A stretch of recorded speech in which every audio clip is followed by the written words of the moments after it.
Gan, man liekas, no Ķekavas puses, gan no mūsu puses, es teiktu, ka bija diezgan tāda nekvalitīva spēle un ar daudz tādiem brāķiem, ar ļoti lielu tādu divcīņu. Es teiktu, ka arī ļoti liels kļūdu skaits tieši vidzonā, kas arī atnesa daudz teiksim, pretuzbrukumu golus. Bet laikam jāsaka arī viena piebilde, kad labs pretinieks, lai sagatavotos ceturtdaļfinālam, jo es domāju, ka Ķekavas komanda ir kaut kur ļoti līdzīga Ogres komandai, kas mums arī nāks pretī arī ceturtdaļfinālā. Pirms spēles tabulu droši vien bija papētījis, cik liels tāds uzsvars tika likts uz to, kāda ir šīs spēles nozīme, un teorijā varējām būt arī otrie savā, pēc tam tālāk divīzijā, bet šajā brīdī esam palikuši ceturtie. Tad pirms spēles cik daudz tika runāts vai uzsvērts tas šīs spēles nozīme? Svarīgā jau lieta, laikam, pirms play-offiem to pēdējo spēli ir nospēlēt un noteikti arī uzvarēt, lai gatavojoties nākamajā nedēļā ir tāds, mazliet arī pacēlums un lai ir, teiksim, vieglāk koncentrēties, vieglāk motivēt. Līdz ar to, es domāju, tas minimālais uzdevums tika izpildīts. Par turnīru tabulu runājot, protams, mēs zinājām, ka mēs varējām arī būt otrā vieta, bet tur bija jānotiek ļoti lieliem apstākļu sakritībām. Tā kā vienkārši izgājām ārā uz spēli un mēģinājām izdarīt labāko no sevis. Es teiktu, noteikti, ka neizdevās. Jā, tā spēle bija diezgan tāda, es teiktu, varbūt pat jēla mazliet tāda ar ļoti vāju momentu realizāciju un kā jau minēju, jā, tas lielais kļūdu skaits arī vidzonā arī mums diezgan daudz pretuzbrukums atnes uz mūsu vārtiem, ar ko noteikti neesmu apmierināts pirms play-off mačiem. Zinot, ka nebūs jārēķina, un šobrīd jau ir zināms, ka pretī mums stāsies Ogres komanda, tā pati komanda, ar kuru pērn cīnījāmies par bronzas medaļām un izcīnījām tieši paši. Mēs šīs medaļas un Ogri atstājām uzreiz aiz labāko trīnieka.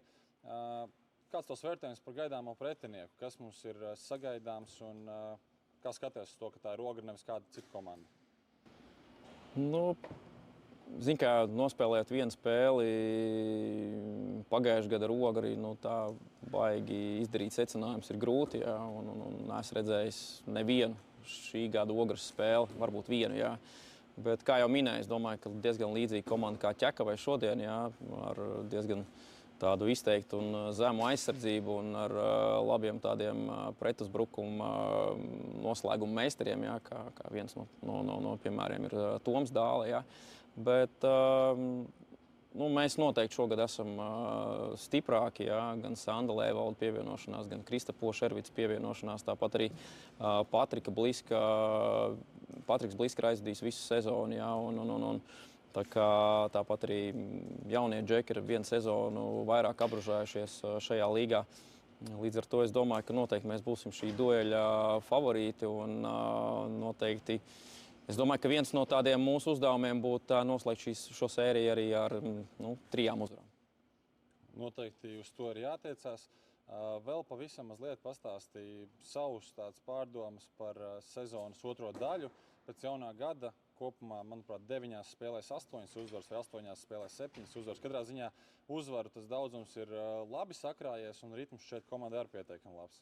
Jā, laikam sezonas beigu daļā vismaz dabūjām arī tādu spēļu ritmu beidzot, jo sezonas sākums bija ar ļoti daudzām izlaistām spēlēm, pārceltām precīzāk spēlēm, ja nemaldos 5 tādas bija, jā, un, protams, beigu grafiks varbūt bija mazliet tāds piesātinātāks nekā parasti būtu, bet es teiktu, ka mēs dabūjām tādu labu spēļu ritmu, un līdz ar to arī komanda gatavojoties, teiksim, treniņu procesā, ejot uz treniņiem, zina, kad nedēļas nogalē ir spēles, un līdz ar to tā gatavošanās ir ar pilnīgi citu garšu, ne tādā brīdī, kad tev ir jānāk uz treniņiem un spēle ir, teiksim, pēc 2-3 nedēļām, jā, tad līdz ar to ir grūtāk motivēt džekus un, protams, līdz ar to ir vieglāk strādāt, kad ir šāds ritms.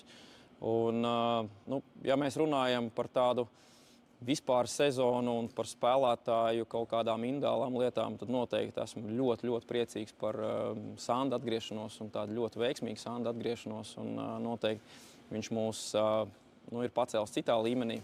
Un uz pārējo fonu, jā, Sands tomēr ir tādu mazu puspakāpienu tomēr augstāks par visiem pārējiem, bet viņš to izmanto, lai ne tikai rādītu savu individuālo sniegumu, bet noteikti, lai celtu komandu. Jā. Un tāpat arī uz doto brīdi arī, teiksim, vārsargu līniju.